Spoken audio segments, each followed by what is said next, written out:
Hi students, this is fund. Welcome back to my channel. JEE main session 2 ఏప్రిల్కి సంబంధించిన మీ యొక్క answer sheets అంటే response sheets మీరు అక్కడ examination హాల్లో ఏ క్వశ్చన్కి ఏ ఆన్సర్ రాసేటటువంటిది ఓఎంఆర్ షీట్ అంటారు కదా మనం, ఆ రెస్పాన్స్ షీట్స్ అనేది రిలీజ్ చేయడం అయితే జరిగింది. అలాగే కీ ఛాలెంజెస్ క్వశ్చన్ పేపర్కి సంబంధించి క్వశ్చన్ పేపర్స్ కూడా రిలీజ్ చేయడం జరిగింది. దానికి సంబంధించిన కీ కూడా రిలీజ్ చేయడం జరిగింది.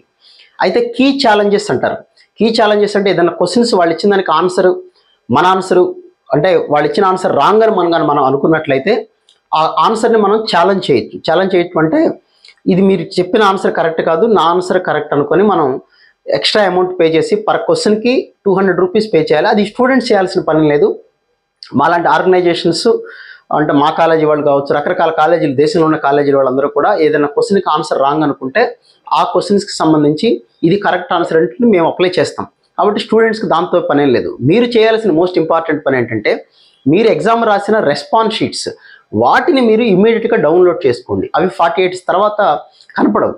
సో మీరు యాజ్ ఎర్లీ యాజ్ పాసిబుల్ ఇమీడియట్గా ఎక్కడ డౌన్లోడ్ చేసుకోవాలంటే same jemain.nta.nic.in official website open చేస్తే మీకు క్లియర్గా display of provisional answer keys అని ఉంటుంది. అది నేను డౌన్లోడ్ చేశాను. వాళ్ళు ఇచ్చిన దాంట్లో మీరు క్లియర్గా వాళ్ళు మెన్షన్ చేశారు. అది ఎప్పటి వరకు క్వశ్చన్ ఆన్సర్స్ మనం ఛాలెంజ్ చేయొచ్చు అంటే 14th నైట్ 11 o'clock వరకు మాత్రమే ఛాలెంజ్ చేయడానికి అవకాశం ఇచ్చారు. ఇది మీకు సంబంధం ఏం లేదు కానీ బట్ రెస్పాన్స్ షీట్ అయితే 14th తర్వాత ఉండవు.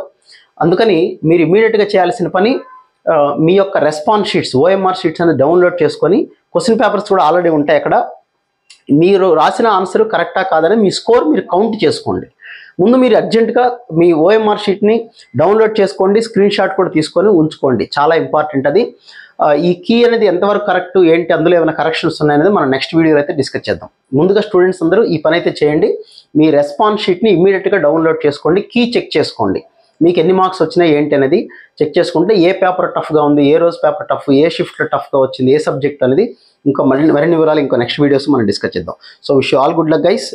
మీకు ఎంత స్కోర్ వచ్చింది, ఏ షిఫ్ట్ అనేది కింద కామెంట్ సెక్షన్లో అయితే మెన్షన్ చేయండి. మళ్ళీ మనం దాని గురించి డీటెయిల్స్ అయితే మాట్లాడదాం. Right, thank you guys.